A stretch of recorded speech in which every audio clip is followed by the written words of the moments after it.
Charity நான் கிளம்புறேன். போய் நான் இருக்காம்மா ஒரு மர்மம் உள்ளவளுக்கு எல்லாருக்கும் போன பட்டு இன்னைக்கு கிழி கிழிக்கிறட்டான். என் நமக்கும் எம்மா கஷ்டப்பட்டு வரண்டா இந்த பங்கசம். என்ன மாதிரி மருமவளை கட்டி 10 கோடி வரப்போதாமல்ல மொய். இதுமாரி நம்ம வீட்டில் ஒருத்தி கூட இல்லையா பக்கத்தை சிரிக்குவா. போய் வச்சுக்கிறோம் கச்சேரி, நல்ல கச்சேரியா. என்ன மாதிரி ஆற்றம் வருது. வெளியே இவளுக்கு தெரிஞ்சா பொறாமல் பிடிக்கிறா பாருன்னு சொல்லுவா. இங்கே இருக்கிறதுக்கு நம்ம போய் நம்ம எவ்வளோ போட்டு ஏதாவது பண்ணுவோம். ஏட்டி நான் கிளம்புறட்டு நேரம் ஆகி போச்சு, தலை வலிக்கிற மாதிரி இருக்குது. என்னக்கா நல்ல தானே இருந்த டீ வர குடிச்சுக்கிட்டு தலை வலிக்கிறேன்றியா? அது இருக்கா என் மருமவை போய் உள்ளே வரவா, இப்போ வருவா இரு. ஆனால் தேடி மட்டும் குறிச்சு விட்டுட்டு போக்கா. என்ன பின்ன சும்மா 10 கோடினா கீழே கிடக்கு. ஐயோ என் பேரன் அவன் பேரன்னு தலைமுறைக்கு நான் சேர்த்து வச்ச மாட்டானே இருக்கு. எம்மா காசி 10 கோடி வரமுறை செய்கிறாங்களே, எனக்கு நினைக்கும் போதே பெருமையாக இருக்குக்கா. என் மருமவளை நினச்சி அவள் என்ன அவள் உடச்சா கூட வாங்கிக்கலாம், தப்பே கிடையாது. பணத்துக்கு மிஞ்சினது எதுவும் இருக்குதா இந்த உலகத்தில்? அட கடவுளை எம்மா நானும் ஒரு 10 லட்சம் 20 லட்சம் செய்வாங்க என் பேரன் காது குட்டுக்குன்னு நினச்சி விட்டான். கடைசியில் பார்த்தா தெரியலையே மருமவளோட அண்ணன் தம்பிக்காரன் இப்போ அது கப்பலில் வேலை செய்கிற கதை. அது எப்படிக்கா கோடி சம்பாதிக்கிறானா? ஒரு வருஷம் சம்பளத்துறானா அப்போ அவன் அக்கா காரிக்கு செலவு பண்ணுவான். எம்மா பல்லாத குடும்பம் போடுறக்கு, என் மருமக குடும்பம் பெரிய தலைக்கட்டு போடுறக்கு. சரி இருக்கட்டும். என்னக்கா இருந்துட்டு போக்கா, தேடி குடிச்சிட்டு போகலாம். நம்மளை வயிற்றுச்சல் இருக்கோம். இவள் வாட்டி நம்ம வயிற்றுச்சலை மேலும் கலப்பிக்கிட்டு என்னமோ 10 கோடி வருதுன்னு இவள் வாயை பழக்கிறா. நம்ம வீட்லேயும் அந்த மாதிரி இல்லையே எவ்வளோ. நமக்கே ஆட்டம் தாங்க முடியல. இவன் என்னன்னா இந்த மாதிரி பழப்பு பண்ணிக்கிட்டு இருக்கா. நம்மளை பிடிச்சி வச்சுக்கிட்டு மேலும் எரிச்சலை வளர்ப்பறதுக்கு. என்ன போய் தானே இருக்குது உழவுக்கு வச்சுக்கிறோம். வந்து இருக்கட்டும். ஆனால் இருட்டி நீ ஒரு ஆள் என் மருமகாரி இவன் மருவ வந்துட்டானா என் மருமக வீட்டுக்குறானா வருவா. வர நேரத்தில் நான் அவகிட்ட ஒரு முக்கியமான கதையை பற்றி பேசணும்னு இருந்தேன். என்னடி நீ வர இறக்க மாட்டக்கா இருக்கான்றியா? நீங்கள் 2 பேரும் முடிவு எடுத்தா போதும். நான் என்னத்த முடிவு எடுத்தேன், கிளம்புறேன் இருடி. நாளைக்கு வரேன் இரு. என்ன இந்த அக்கா நல்லா இருந்தது என்னன்னு தெரியலையே. என்னமோ நெசமானும் தலையை வலிக்கிறோம் என்னமோ. சரி போயிட்டு வரட்டும். சரிக்கா போயிட்டு வா. நாளைக்கு நானே வரேன்க்கா காலையில். எனக்கு என்ன வேலை இருக்குது வீட்டில், நான் கிளம்பி வரேன். வாடி நான் கிளம்புறேன். ஐயோ கடவுளை, இவளுக்கு ஒரு மருமவை வந்து வாட்சா நல்லா லாட்டரி டிக்கெட் மாரி உக்காந்த இடத்துல 10 கோடி சம்பாதிச்சு கொடுக்குறாள் பேரனுக்கும் மவனுக்கும். நம்மளும் நாங்கள் கிடக்கிறோம் 3 வயலில் பெற்று இந்த வயிற்றில் இன்னத்த கட்டாய கொண்டு தான் அடிக்கணும் பார்த்துக்க. இந்த வயிற்றில் 3 பிள்ளைகளை போய்ட்டு 1 கூட வக்கு இல்லாத போய் வக்கு இல்லாத வீட்டில் பொண்ணு எடுத்து இந்த மாதிரி கலப்பாடு பண்ணிக்கிட்டு ஒரு 10 லட்சம் செய்யறதுக்கு வக்கு இல்லாத குடும்பத்தில் பொண்ணு எடுத்துட்டோமே. அவன் என்னன்னா அங்கே போய் மாமனாருக்கும் மாமியாருக்கும் சோறாக்கி போட்டு கிடக்கான் இந்த கடைசி பய. இவன் என்னன்னாக்கா போய் சுத்தமாக மாமியார் வீட்டிலேருந்து கூட என் பேட்டியை கொண்டு போய் பார்க்குறதுக்கு கூட வந்து போகலை. வெளிநாடுக்கு கூப்பிட்டான், அப்பயும் வரல. வாட்டாக்காரி ரொம்ப மாடு. கேட்டால் என் தம்பி வாங்கி கொடுத்தான். என் தம்பி நகை செஞ்சான் போன வண்டான்றால. இதை விட இதெல்லாம் பெரிய இடரு. ஒரு 5 லட்சத்துக்கும் 10 லட்சத்துக்கும் செய்யறதெல்லாம் ஒரு முறையா? 10 கோடி எங்கே இருக்குது? இருக்கட்டும் போயிடானா எனக்கு கச்சேரி இருக்குது. இவளுக்கெல்லாம் 10 கோடி வருது, நமக்கெல்லாம் வரலன்னா நம்மளை கார் துப்பிட மாட்டாளுவோ இந்த தெருக்காரிவா. ஏட்டி இப்பதான் என் ஞாபகம் உனக்கு தெரிஞ்சு கட்டிக்கிட்டா. ஏட்டி என்னடி ஒரு அம்மா காரியத்தில் ஒரு போனை போட்டு பேச மாட்டீங்க. எப்போ பாரு உங்க அப்பங்காரன் சாயங்காலத்தில் வராரு, அந்த நேரம் போட்டு போனை போட்டு பேசிவிட்டு வச்சிட்றேன். ஒரு வார்த்தை எங்க அம்மாட்ட கொடுங்கப்பா பேசுவோம் ரொம்ப நாள் ஆச்சுன்னு ஒரு வார்த்தை சொல்றீங்களாட்டி? உங்களெல்லாம் பெத்துப்புட்டு நான் என்ன மன உளைச்சல்ல கிடக்குற தெரியுமா? கொண்டு போய் உன்னை வெளிநாட்டில் விட்டுட்டு வந்து நீங்கள் இன்னும் வைத்தறிச்சல்ல கிடக்குற. வர உனக்கு என் மேலே பாசமே இல்லாத போச்சுட்டி. சரி அது இருக்கட்டும். இந்த ஆட்டுக்கறியை செஞ்சு வச்சுட்டு வந்தேன், சாப்பிட்டியாடி? அன்னைக்கு நல்லா இருந்துச்சாட்டி? அதுலேருந்து இப்போ தாண்டி போன்னு பேசுகிறா இவன் திருக்கச்சி. சரி அது கிடக்கட்டும். ஏட்டியா உன் அம்மாச்சிக்கு போன போட்டியாட்டி? என்னடி அவங்க பாவம் உடம்புல இடம் கிடக்குறாங்களே. என்னமோ எனக்கும் ஃபோன் பண்ணாங்க. நான் என்னமோ ஒரு கோபத்தில் இருக்கிறேன்னா நீங்களும் மாதிரி அப்படி இருப்பீங்க. ஃபோனை போட்டு விசாரிச்சேன்னா என்ன அம்மாச்சி ஆச்சு ஏதாச்சுன்னு. என்னமோ உன்னை பார்க்க வரலையா? அதுக்குன்னு என்னாடி நீனு ஒரு பாசம் இல்லாத பிள்ளைய வளர்த்து வச்சுக்கிறா. இந்த பஞ்சம் வரணும்னு சொல்ல மாட்டாங்க என்னைய. இதெல்லாம் என்னாடி குழப்பு? ஃபோனை போட்டு ஒரு 8 போய் கேளுமா கீட்டா கேளுடி. அப்புறம் உன் மாமா இருக்கானே அவன் என் தம்பி மாவா, அவனுக்கு அடுத்த வாரம் பிறந்த நாள் வருத்தான். ஏதாவது ஒரு 10-20 லட்சத்துக்கு ஏதாவது ஒரு பரிசு அளிக்கணும் முட்டி. ஏதாவது வாங்கி அனுப்பி விடாட்டி உன் மாமா வீட்டுக்கு நெட்டியே. அப்புறம் நீ இவ்வளோ சம்பளம் சம்பாதிக்கிறன்றதுக்கு என்னடி ஒரு அக்கா மாவை இப்படி போய் சம்பாதிக்கிறாள? நம்ம பிள்ளைக்கு செய்வான்ற ஒரு ஏக்கம் இருக்கும் இல்லை என் தம்பிக்காரனுக்கு. நெட்டியே என்னதான் நினச்சிக்கிட்டு நீ பண்ணுறேன்னு எனக்கு தெரியலட்டி. என்ன நான் வீட்டில் பேசிட்டு இருக்கேன், அந்த நமக்கு குரலை காணும் கீதா. கீதா லைன்ல தான் இருக்கிய, சொல்றது கொஞ்சம் கேட்டுக்க, நல்ல சூதாரமா கேட்டுக்க. அடுத்த வாரம் அவனுக்கு ஜுவீஸுக்கு பிறந்த நாள் வருது. என்ன அவனுக்கு போன போட்டு நல்ல வாழ்த்து சொல்லிவிட்டு ஒரு 20 லட்சத்துக்கு ஏதாவது ஒன்று வாங்கி கொடுட்டி. சரியா? 20 லட்சம் இருக்குது, 20 லட்சம். போன கொண்டா இங்கே நான் பேசுகிறேன். என்னமோ உன் பிறந்த நாளுக்கு ஊர் உலகத்தில் எல்லாரும் 20 லட்சம் உன் தம்பிக்காரங்க இறக்கிட்டான்ல இங்கே உன்னை கட்டி கொடுத்துலேருந்து. ஊர் உலகத்தில் போய் பாரு, அவள் வீட்லேயும் காரிய கணக்கு வச்சு கோடி கணக்கில் மொய் வருது, கோடி கணக்கில் செய்முறை வருது. இங்கே 1 ரூபாய்க்கு வைக்கல. என் மவன் வாங்கி கொடுத்த போனை வச்சுக்கிட்டு அதில் என் மவன் என் பேட்டிக்காரிக்கிட்ட 20 லட்சம் செய்ய சொல்கிறேன். ஆட்டா வீட்டுக்கு இப்படி ஆட்டா வீட்டுக்கு சுரண்டி அனுப்பிட்டு எட்டொம்ப ஏஞ்சி வா ஆளுக்கு. ரொம்ப நேரம் நீ பேஷண்ட்டெல்லாம் கேட்டுக்கிட்டு தானே இருக்கிறோம். எம்மா திமுரு இருந்தா என் புள்ள என் பேட்டி அம்மா கஷ்டப்படுறா. பெற்றவங்களை விட்டுட்டு வளர்த்தவங்களை விட்டுவிட்டு நல்ல சோறு இல்லாத வாயில் தண்ணி படாத ஒரு நல்ல தின்னாட வெளிநாட்டில் போய் கலக்குறா. என்னமோ அவள் சம்பாதிக்கிற காசுல 20 லட்சம் அனுப்பணுமா இவங்க அப்பா வீட்டுக்கு.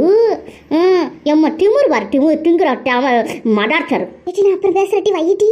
உன் பாட்டிக்காரி என்னட்டு இப்படி கேட்கறாளா என்ன தெரியல, எதை பிரச்சனை ஆக்கிறச்சா தெரியல. அப்புறம் கூப்பிடுறேன் இரு. என்னத்த நல்லதை பேசிக்கிட்டு இருந்தீங்க, என்னத்த திருடு போய் இப்படி மூஞ்சில் அடிக்கிற மாதிரி பேசுறீங்களா? ஐயோ நான் எதுவுமே பண்ணலையே.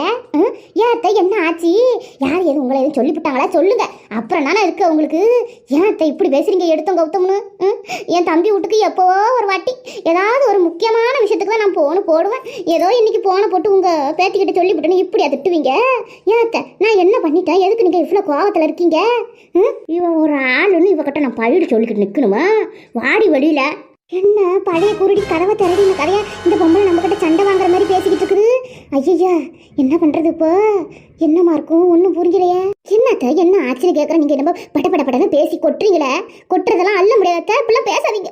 எனக்கு ரொம்ப கஷ்டமா இருக்குது. நல்லா பேசிக்கிட்டு இருந்தீங்களே, எங்கள் அம்மா மாதிரி பாசம் வச்சிங்களேன்னு நானும் உங்ககிட்ட சந்தோஷமா இருந்தேன். திடுத்துப்புன்னு என்ன இப்படி மனசு மாற்றி என்ன எப்படி கேள்வி கேட்குறீங்களே? பாட்டு இங்கே பாட்டு என்னம்மா என் பேட்டிக்காரி போய் வெளிநாட்டில் சம்பாதிக்கிறா. அழை விட்டுவிட்டு அவள் இங்கே யாரும் இல்லாத ஒரு உப்பு இல்லாத சோறு தின்னுக்கிட்டு அவள் சம்பாதிக்கிறானா அதை கொண்டு போய் ஆட்டா வீட்டில் தொல்லை பார்க்குற. ஊர் உலகத்தில் போய் கேட்டு பாரு. ஒரு காடு குட்டி, ஒரு வயசுக்கு வரட்டு, ஒரு ஊட்ட அழைக்கட்டு, ஒரு மஞ்சள் தண்ணி என்னன்னா காரிய கணக்கு வச்சு அவள் அப்பா மாட்டில் வீட்டிலேருந்து கோடி கணக்கில் வர வைக்கிறாளுவ. உனக்கு 1 ரூபாய்க்கு வக்கூர் கட்டியும் தம்பி வீட்லேயும் ஆட்டா வீட்லேயும். என்னம்மா நான் சொல்கிறேன்னு என்ன என்னைக்கு இல்லாத ஆட்டம் ஆடுறேன்னு கேட்குறியா? என்ன போய் நீ என்ன சிரிச்சுக்கிட்டே இருக்கணுமா? உன்கிட்ட நீ பண்ணுற போக்கு மக்களும் கேட்கக்கூடாதா? இங்கே பாரு, உன் கூட தானே சுற்றுறாண்ட சொல்லி 10 கோடி வரப்போகிறான். 10 கோடி. அப்பா ஆட்டா வீட்டில் அந்த பையன் ஒரு பையன் அவனுக்கு அந்த ஒரு பையனுக்கு காடு குட்டுறதுக்கு 10 கோடி கொடுக்குறானா அவன் தம்பிக்காரன். நீயாட்டி இங்கே ஒரு தெருக்கோடி கூட இல்லையாட்டி நம்ம நிற்க. என்னமோ உன்னை போய் இட்டுட்டு வந்தால் பாரு, நான் என் அவனுக்கு தாலி கட்டி வச்சிருந்து வெறும் செருக்கு வீட்டில் போய் காலை வச்சு என் புள்ள ஒன்றும் இல்லாத ஆண்டியா போட்டானே. ஊர் வழக்கத்தெல்லாம் பார்த்துக்கிட்டு நம்ம குட்டிக்கிட்டு கிடக்கொண்டாருக்கு குட்டிக்கிட்டு. ஓஹோ அப்படி போகுதா கதை? அப்போ இவங்க சொல்லி வீட்டில் இருந்துக்கிறாங்க, சொல்லி போய் இவங்க எதற்க சொல்லியிருக்கிறான். இருக்கட்டும். என்ன ஏன்ட்ட அவங்க வீட்டில் செய்கிறாங்கன்னா அவங்க அப்பா அத்தா வீட்டில் எல்லாம் பணக்காரங்க எல்லாம். அந்த பையன் கப்பலில் வேலை செய்கிறான், மாதம் 1 கோடி சம்பாதிக்கிறான், செய்கிறான். அவனுக்கு கல்யாணம் ஆகலை. என் தம்பிக்கு அப்படியா? என் நகை விலைலாம் அதிகமாக விற்கும் போதே என் அவளுக்கு 25 பவுனில் நகைப்பட்டாங்க. என்ன உங்களுக்கு என்ன ஒன்றும் தெரியாத பிடிச்சோ? இப்போ என்னமோ காசு இல்லை செய்யலை கொள்ளலைன்னு என்ன இப்படி பேசிக்கிட்டு இருக்கிறீங்க நீங்கள்? நாளைக்கு என் பிள்ளைக்கு கல்யாணம் வச்சாதானே தெரியும் யார் யார் என்னென்ன செய்ய போகிறாங்க, என்னென்ன பண்ண போகிறாங்க. கல்யாணமாக இருக்கட்டும், காது குத்தியாக இருக்கட்டும், ஃபங்க்ஷன் வச்சாதானே தெரியும் அந்த வீட்டில் யார் என்ன செய்கிறாங்கன்னு. இம்மா பேச்சு பேசுகிறீங்க.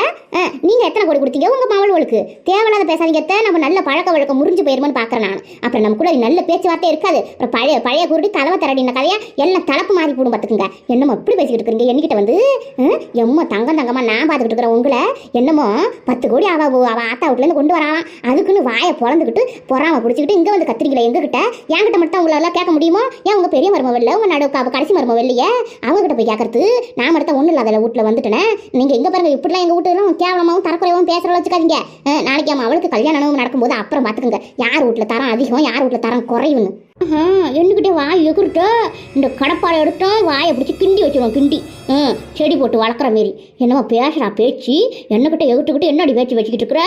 இன்னைக்கு என் மாவன் வரட்டும். என் மாவன் தான் ஏமாற்றுறான்னு பார்த்தா என்னையும் ஏமாற்ற பார்க்குறிய? என்னால் ஏமாற்ற முடியாது டீ. என்னமோ ஒன்றும் இல்லாத வெறும் பய வீட்டில் பொண்ணை எடுத்துக்கிட்டு 1 ரூபாய்க்கு வக்கீல்ல 10 கோடி போகுது. 10 கோடி இங்கே 1 கோடிக்கு கூட வழி இல்லாத வீட்டில் பொண்ணை எடுத்துட்டு நான் வீணாக்கிட்டுட்டேன் என் பிள்ளைய. என் பிள்ளை ஆசைப்பட்டான்னு கொண்டு போய் சேர்த்து கைலாங்காரில் விட்டுப்பட்டு வந்துட்டேனே. நான் என்னட்ட சொல்கிறதுன்னு எனக்கே தெரியல. எப்பா என்னை மன்னிச்சிரு, என் பிள்ளைக்கு இப்படிப்பட்ட ஒரு வாழ்க்கையை அமைச்சு விட்டுவிட்டேன். ஊரில் இருக்கிற பயலுவெல்லாம் மாடு மெச்ச பயலாக இருக்கட்டும், எவனாக இருக்கட்டும், என் பிள்ளையும் போய் மாடு தான் மெச்சிட்டு எந்த வேலை தான் செய்யலை என் பிள்ளை. எவனுக்காக இருந்தாலும் இப்போலாம் இப்போ 10 கோடி 5 கோடி 1 கோடி 2 கோடின்னு வரலட்சணம் வருது. இங்கே என் புள்ள மாடு மேய்ச்சியும் பார்த்துட்டான், களை பறிச்சும் பார்த்துட்டான், என்னென்ன வேலை செய்யணுமோ எல்லா வேலையும் செஞ்சுட்டு இப்போ ஆஃபீஸ் வேலைக்கும் போயிட்டான். அவனுக்கு அமைஞ்சிருக்கிறா பாரு எப்படியாப்பட்ட கீழே காரி. 1 ரூபாய்க்கு வழி இல்லாத வக்கட்ட மாடு என் வீட்டில் தான் வந்து மாட்டணும்னு மாட்டிருக்கிறா பாரு. நான் இழுச்ச வாய் இவ்வளோக்கெல்லாம் இங்கே பாருங்கத்த, நேரம் போக போக நீங்கள் ரொம்ப ஓவராக பேசிக்கிட்டு இருக்கீங்க. மரியாதை கட்டுப்படி பார்த்துக்குங்க. என்ன வக்கத்தவ போக்கத்தை பண்ணிக்கிட்டு இருக்கிறீங்க? யாருக்கு வக்கு இல்லை? சிதம்பரத்தில் இருக்கிற எங்கள் வீட்டுக்கு விலை மதிப்பு என்ன தெரியுமா? 25 கோடி 25 கோடி. அங்கேயும் கிடக்கிற வயலுக்கு உள்ள விலை என்னன்னு தெரியுமா உங்களுக்கு? எல்லாம் சேர்த்து ஒரு 50 கோடிக்கு போகும். என்னமோ பேசுகிறாங்க. பேச்சு உங்களுக்கு தான் பேச தெரியும்ல, எங்களுக்குலாம் ஒன்றும் தெரியாது. ஏன் அதெல்லாம் சொத்து பிரிச்சா என் தம்பியும் சரி எங்கள் ஆத்தா அப்பனும் சரி என் மவளுக்கு என்ன செய்யணுமோ அதை செஞ்சுட்டு போகிறாங்க. என்னமோ 10 கோடி வருது அவங்களுக்கு. இவங்க என்னமோ தலையே ஆடிக்கிட்டு நிற்கிறாங்க. இங்கே பாருங்க, என்னெல்லாம் வக்கத்தவன் சொல்கிற வேலை வச்சுக்க கூடாது. உங்கள் சின்ன வீட்டில் உங்கள் மாமியார் மாமனாரை போய் உட்காந்துக்கிட்டு சோறு போட்டு வணக்கமாக தின்றாங்க பார்த்தீங்களா? அங்கே போய் இந்த பேச்சை வச்சுக்கணும். என்கிட்ட வச்சுக்க கூடாது. என் மவளுக்கெல்லாம் 10 கோடி என்ன 20 கோடி செய்வாங்க 2 மவளுக்கும் சேர்த்து. என்னமோ கதை பேசுகிறாங்க. கதை ஒன்றும் இல்லாதாலும் நீங்கள் வந்து பார்த்துட்டு சொல்கிறீங்களே. எத்தனை நாளுக்கு வந்து என் வீட்டில் வந்து நீங்கள் சோறு தின்னீங்க? எத்தனை நாள் என் வீட்டில் கடையாக கிடந்தீங்க? இந்த பொண்ணு பார்த்து தாலி கட்டுற அன்னைக்கு வந்து செத்த நேரம் நின்றுட்டு வந்தது தான். அதுலேருந்து என் வீட்டு பக்கம் திரும்பி பார்த்ததில்ல. என்னமோ எங்கள் வீட்டு தகுதியை பற்றி பேசுகிறாங்க இவங்க. ஐயோ வாயை வச்சு கூட சும்மா நிறைய பேச்சு விட்டேனே. இவ வீட்டில் அவன் வீட்டை தாண்டி கோடி கணக்கில் சொட்டு இருக்க மாட்டுக்கா. ஐயோ என் வாயை கொடுத்து எனக்கு சூட்டை புண்ணாக்கிக்கிட்டேனே. என் அவங்ககிட்ட வந்து சொன்னாலும் சொல்லிவிடுவாளா? நான் என்ன பண்ணுவேன்னு தெரியலையா? ஐயோ கால் சத்தம் வர கேட்கலையா? அவன் வந்துட்டானா என்னன்னு தெரியலையா? எப்படியாவது நடிச்சு ஏமாற்றி விடணும். இல்லைன்னா நம்மளே சின்ன பெனாட்டை எடுத்துருவா. நான் என்ன பண்ணட்டுன்னு தெரியலையா? எப்படியாவது நான் சொல்லி விளையாட்டுக்கு சொல்லி பார்த்தோம். நீ என்ன நினைக்கிறேன்னு சொல்லி ஏமாற்றிட்டு வந்துட்டான். என்ன பண்ணுறதுன்னு தெரியாமல் வாயை கொட்டு விட்டான். இவன் வீட்டில் இம்மும் சொட்டு இருக்குன்னு நமக்கு தெரியாது என்ன வரைக்கும். ஆனால் கடப்பாட மானங்கட்ட பழப்ப நமக்கு. எப்போ நம்ம சாண்டமாக பேசினாலும் நம்ப மாட்டாளா என் மருமவ? இப்போ நம்ம என்ன பண்ணிட்டோன்னு தெரியலையா?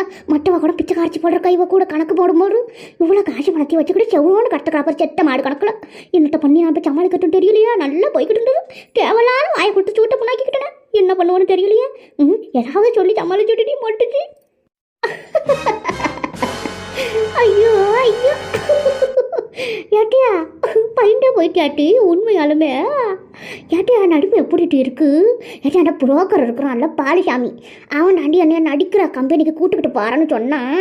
சரி நடந்த கடையெல்லாம் வச்சு உன்னைய நம்பி ஏமாற்றலாம், எப்படி நடிச்சவனு தெரிஞ்சுக்கலாம் மட்டும் அடி பேசணும். அப்படியே பயந்துட்டியா? நெசமா பேசினியா இல்லை சும்மா என்னை ஏமாட்ட பேசினியாட்டி பங்கச்சம் பஞ்சவரணம்? ஐயா மணி நேரம் நடிச்சிங்களாத்த? நான் கூட உண்மைன்னு சத்தியமாக நம்பி போட்டேன். எனக்கு தொண்டா வரைக்கும் வந்து போச்சு. துக்கம் தெரியுமா? என்னமோ என்ன இப்படி பேசுகிறாங்களா அத்தை, நல்லா இருந்துட்டு இப்படி வந்து நம்மளை என்னென்னமோ பேசிவிட்டாங்களான்னு நினச்சிக்கிட்டேன் நான். கடைசியில் நடிச்சிங்களா? ஏன் அத்தை, இந்த பாலசாமி புரோக்கர் தான் எங்ககிட்ட 3000 வாங்கி கொண்டு போய் எங்களை வேலைக்கு சாத்தான். என்னமோ ஏமாத்தின கதை எங்களை தூக்கி வெளியூரில் போட நாங்கள் வேலையை விட்டு நிற்கன்னு ஆகி போச்சு. திரும்ப நீங்களும் ஏன் அத்தை அந்த புரோக்கரை நம்பி வீணா போறீங்க? காசு எதுவும் கொடுத்தீங்களா அத்தை? இல்லட்டி சும்மா அது பற்றி சொல்லி தான் வச்சிருக்கிறோம். அவன் இனிமேலாம் தேடிக்கிட்டு வந்து சொல்கிறான் இருக்கிறான். என்னடி அடுக்கட்டுமா காசு கொடுத்துருவாங்க டோட நீ சொல்லிட்டியல்ல, காசெல்லாம் கொடுக்க மாட்டேட்டி. ஒன்றும் எல்லாரும் நாங்கள் என்ன கடை செஞ்சுருக்குறோம் சொல்லு பார்ப்போம். ஐயோ கடவுளே, நான் பயந்தே போயிட்டேன் அத்தை. கொஞ்ச நேரம் அப்படி நசமாலும் நடிச்சிங்களே. ஏத்த இம்மா நடிப்பு திறமையை வச்சுட்டு நீங்கள் என்னத்துக்குறா மாமாவை கட்டிக்கிட்டு இப்படி லோடு படுறீங்களோ தெரியல. போங்க சீக்கிரமாக போய் நல்ல மாதிரி ஒரு இடத்துல வேற எந்த ஊர் பக்கமாவது கட்டியிருந்தீங்கன்னா இத்தனை நேரம் நீங்கள் ஒரு நடிகையாக வந்திருப்பீங்க. என்னமோ போங்க, இந்த ஆசை இந்த வயசில் வந்திருக்கு பாருங்க உங்களுக்கு நடிக்கணும்னு. ஐயோ கடவுளை நம்பிட்டான். இருக்கட்டும், நல்ல வேலை நம்ம தப்பிச்சோம். இல்லைனா 20 கோடி போச்சேன். இல்லைனா என் பங்கஷட்டுக்கிட்ட பெருமை அடிச்சுக்க முடியுமா? இவருக்கு அடுத்தவள்கிட்ட பேசுவான். அடுத்த மாடு இருக்கிறாளா இந்த ஆட்டாளி அப்பனை கூட்டு வச்சு மாரம் ஜோராக்கி போடுறாளா என் சின்ன மருமவ, அவளுக்கிட்ட இருக்கு அடுத்த ஆப்பு.